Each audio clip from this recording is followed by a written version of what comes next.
Singkat cerita, jadi ada jatuh bangun dalam bisnis keluarga saya. Saya mau menceritakan tahap selanjutnya. Jadi ketika kami udah besar, kakak saya almarhum Afung, istrinya Pak Rizal Ramli, itu dia yang memulai bisnis baru. Jadi kita ke dunia fashion. Karena dari kecil itu kami dididik untuk kerja keras, untuk disiplin, tanggung jawab.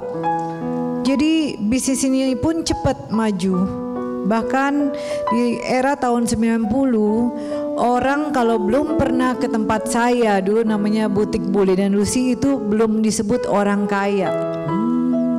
Karena semua barang branded itu baru ada di tempat saya. Jadi kalau mau cari Hermes,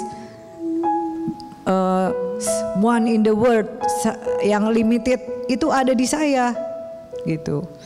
Jadi pelan-pelan kami naik sampai segitu, dan tentunya di keluarga saya ini ada yang lucu. Kita ini kompak tapi selalu berkompetisi.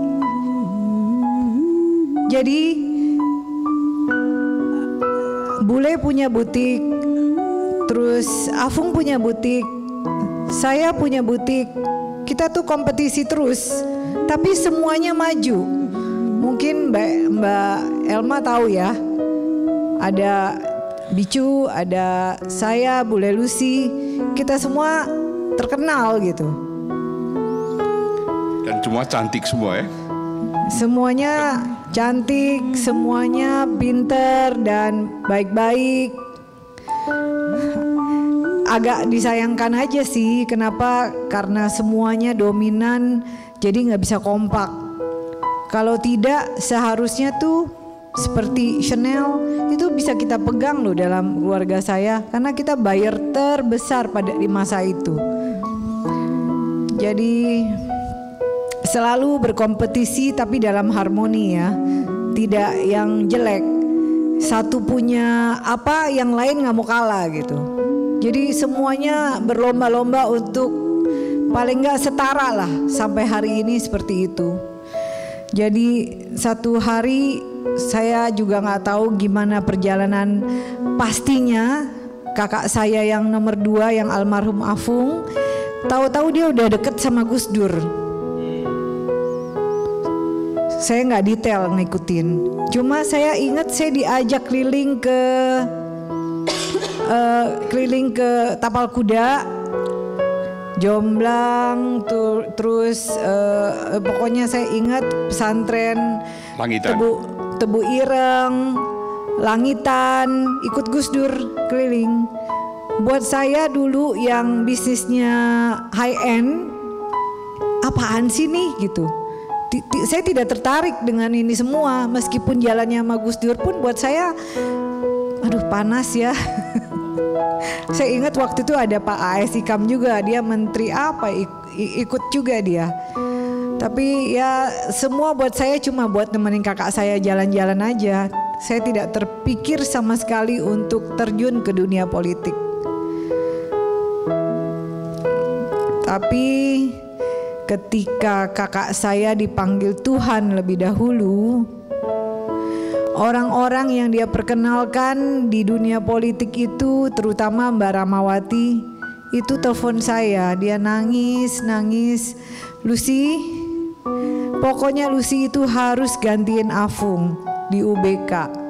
Saya aja nggak tahu kalau Afung itu dengan Mas Rizal ngapain di UBK. Tapi karena Mbak Ramawati nangis, saya bilang iya, tanpa saya tahu apa yang harus saya kerjakan gitu.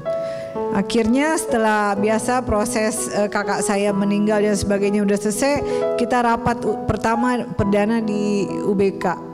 Isinya itu ada Pak Surya Paloh, ada ketuanya pada waktu itu Pak Rizal Ramli, terus dipilihlah ahli bidang politik Pak Surya Paloh, terus agama Pak Din Samsudin, terus Pak Ken Sondak untuk untuk militer, terus ada perbankan, saya agak lupa namanya.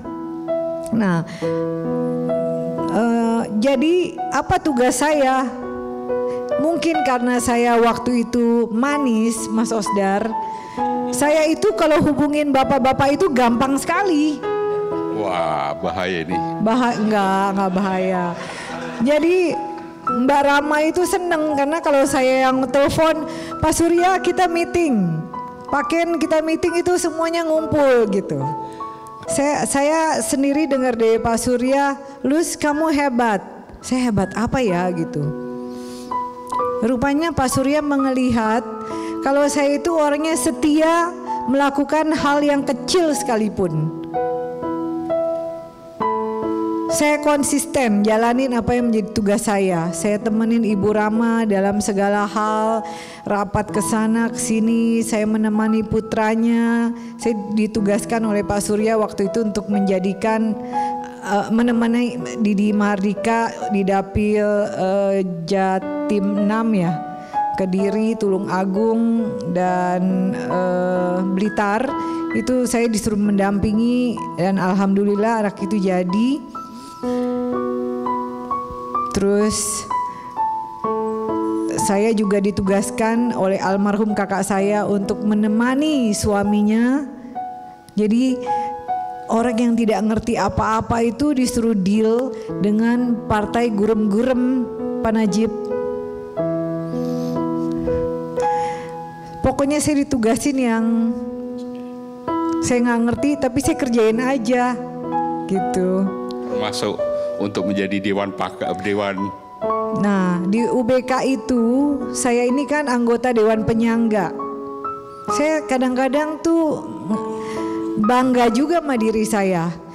Ketika ada disnatalis atau ada wisuda, saya itu duduknya di depan. Saya duduk kalau rapat juga sama rektor, dekan, terus saya duduk di depan. Saya liatin mahasiswa yang satu-satu jalan untuk dilantik di wisuda. Itu rasanya kayak saya ini hebat banget ya. Saya tuh keren loh. Padahal saya cuma lulus SMA.